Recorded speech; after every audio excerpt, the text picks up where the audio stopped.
बहुत समय पहले की बात है। एक नगर में एक धनी सेठ रहता था जो बहुत दयालु था। इतना बड़ा व्यापार और बहुत सारा धन होने के बावजूद वह एक भोला और दान करने वाला इंसान था। वह हर किसी की मदद करता था। उसके मन में लोगों के प्रति प्यार और दया की भावना ये थी, वह किसी का भी दुख नहीं देख पाता था। उसके इतने दयालु और भोलेपन की वजह से उसके आसपास के लोग उसकी इसी बात को उसकी कमजोरी समझकर उसका फायदा उठाते थे। कुछ लोग उस सेठ के सामने झूठ मूठ का रोना रोकर उससे पैसे उधार ले जाते थे। सेठ अमीर तो था ही और ऊपर से दयालु भी। जब वह सेठ उन लोगों की दुखी हालत देखता और उनकी परेशानियां सुनता तो उसका मन भर आता, और जब वह लोग उससे कहते हैं कि मुझे थोड़ा धन उधार चाहिए या तुम मेरी मदद करोगे, मैं तुम्हारा यह एहसान कभी नहीं भूलूंगा, तो वह मना नहीं कर पाता। वह सोचकर धन दे देता कि अभी इसका बुरा वक्त चल रहा है, इसको मेरी मदद की जरूरत है, बाद में यह पैसे लौटा देगा। धीरे धीरे वक्त गुजरता गया। लोग उस सेठ के आगे बिना बात का रोना रोते और उसका धन ले जाते और कभी वापस नहीं करते। सेठ भी कभी धन वापस नहीं मांगता था। उसको लगता था कि जब इसका बुरा वक्त गुजर जाएगा तो धन वापस कर देगा। लेकिन कहते हैं ना कि हर सुबह के बाद रात होती है, हर सुख के बाद दुख आता है और दुख के बाद सुख आता है। ठीक उसी तरह उस सेठ के साथ भी हुआ। कुछ सालों बाद उसे पास धन कम होने की वजह से उसके व्यापार में माल भरने के पैसे कम होने लगे, और इसके वजह से उसके दुकान पर अब ग्राहक भी कम होने लगे, क्योंकि जो सामान उन ग्राहकों को चाहिए था वह सामान उस व्यापारी के पास खत्म होने लगा था, और उस सामान को लाने के लिए अब उसके पास इतना धन भी नहीं था। धीरे धीरे सेठ का धन समाप्त हो गया। एक समय था जब वह सेठ अपने नगर के अमीर लोगों में आता था, पर आज उसके पास पैसे नहीं थे। ऊपर से ढेर सारा कर्ज उसे बाजार से लेना पड़ा। उसे समझ नहीं आ रहा था कि वह क्या करे।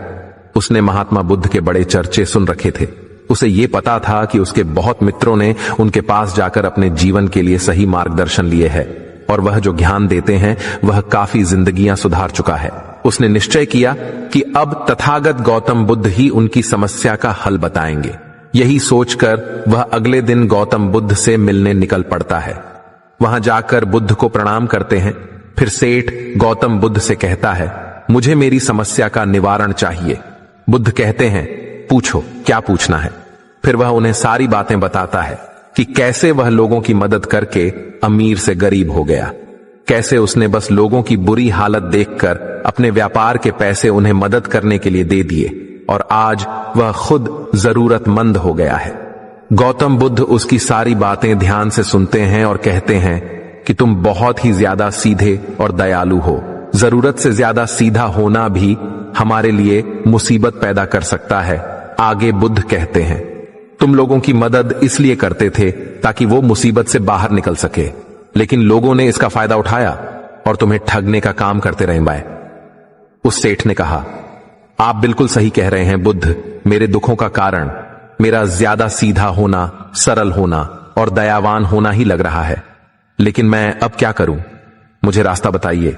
क्या मैं बुरा बन जाऊं, दया निकालकर फेंक दूं, निर्दयी हो जाऊं? क्या अच्छाई करने की कोई कीमत नहीं? इस दुनिया में क्या मदद करने से या किसी का भला करने से बस यही परिणाम मिलता है? बुद्ध कहते हैं, नहीं, तुम्हें यह सब नहीं करना है। कई बार तुमने देखा होगा कि जो व्यक्ति ज्यादा अच्छा होता है उसे उतना ही ज्यादा दुख मिलता है। इसका सीधा कारण है कि वह अपने अधिकारों को सामने वाले की इच्छाओं से कम दर्जा देता है, और फिर उसे जब भी आपसी अनबन होती है तो उसे अधिक तकलीफ होती है। लेकिन उसी के विपरीत हमें हमेशा यह भी नहीं सोचना चाहिए कि हमारा अच्छा ई और भला करना बेकार है या यह बस हमारी कमजोरी है। हमें अच्छा इसे हाथ कभी नहीं छोड़ना चाहिए। हमें बस यह सीखना है कि कभी कभी हमें भी अपनी बात रखने का अधिकार है और हमें अपने अधिकारों की रक्षा करनी चाहिए। इसलिए हमें अच्छे इंसान बने रहने के साथ साथ अपने अधिकारों की रक्षा करना भी सीखना होगा।